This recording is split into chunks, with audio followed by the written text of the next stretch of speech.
George Washington was the first president of the liberty-loving nation, and the Declaration of Independence was signed in 1776. Both of these comprise rather well-known events throughout the course of American history. But there's a wealth of hidden history nuggets that you might not know about. Here are 10 of them. American History Declaration of Independence.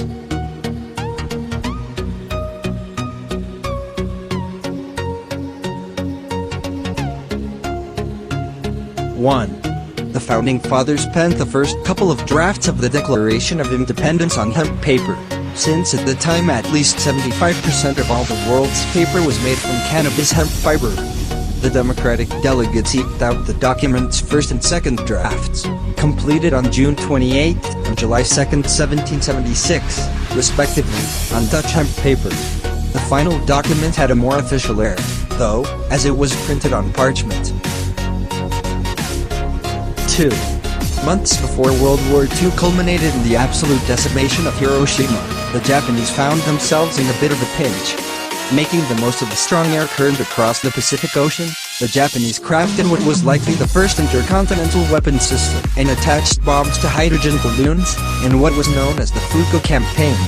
Depending on weather conditions, it would take each balloon anywhere from 30 to 60 hours to reach the United States. Researchers estimate that the Japanese set sayonara to around 9,000 bombs, which were approximately 33 feet in diameter, to the United States, with 342 known to have reached the United States.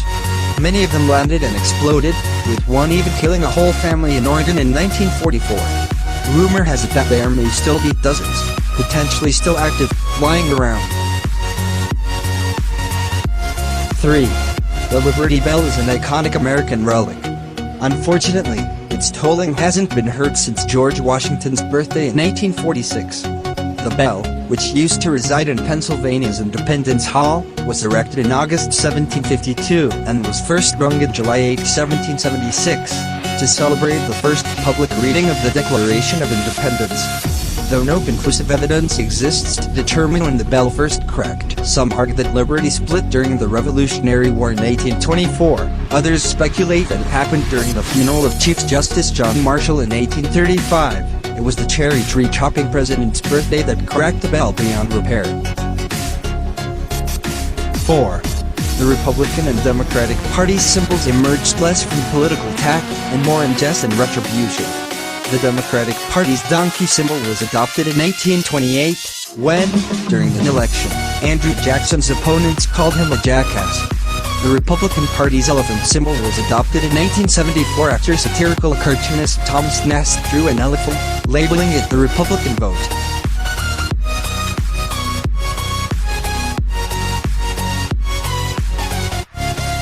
5. Most know that the nation's first ginger president was a Francophile, but they don't know just how much he embraced the life of leisure. Here's how much. When President Jefferson would greet White House guests in his robe and slippers. And while Jefferson didn't adopt the biosuit, he did initiate the custom of shaking hands when meeting people, as opposed to bowing that had been favored by George Washington, who didn't like physical contact.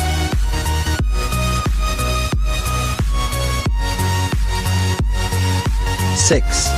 Aside from being the first president of the United States, George Washington was also quite the booze hound and manufacturer. Washington was a savvy businessman who owned one of the largest distilleries in 18th century America, and by 1799 alone he was producing 11,000 gallons of whiskey. In 1797 George Washington's farm manager, a Scot named James Anderson, convinced his employer that producing whiskey made from corn and rye grown on the plantation would be a natural complement to his milling business. Washington erected the 2,250 square foot distillery, making it among the largest whiskey distilleries in early America. Today, the two-story stone distillery is reconstructed and operates seasonally, mashing, fermenting and distilling grain as it was done in the 18th century. 7. On September 25, 1820, Salem, New Jersey held a trial against tomatoes. The general populace believed that tomatoes were poisonous, so Robert Johnson stepped in to prove them wrong. To do so, he bravely stood before a crowd at the courthouse and consumed a whole basket of the delectable fruit. Not dying after consumption, the trial was promptly dismissed.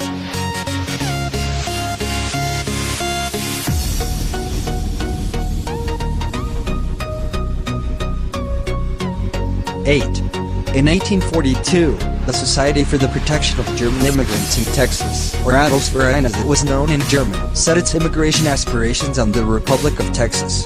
The society was first established in Germany, with the ultimate end goal being swapping spurs for lederhosen and cultivating a German state. By 1847, over 5,000 German immigrants had established 5 settlements across the state. A further 2,000 immigrants had arrived by 1853, but the movement failed due to lack of planning, mistrust and bad business sense. 9. The nation's 30th Vice President, Charles Gates Dawes, has the distinction of being not only a banker and politician prior to assuming the role of Calvin Coolidge's vice president, but also a hit music composer.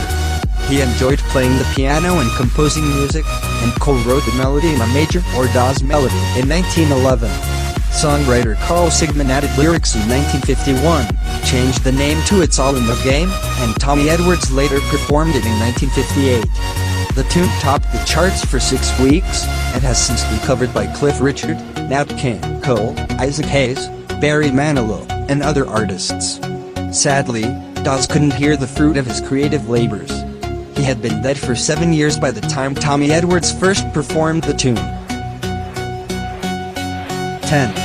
The United States' current 50-star flag was designed as a school project by 17-year-old Robert G. Heft. Heft received a B for his efforts, but his teachers said he would reconsider the grade if Congress accepted Heft's ostensibly mediocre design. In 1959, that's precisely what happened, and Heft's design was selected to be the latest iteration of the American flag. His teacher promptly changed the grade to an A.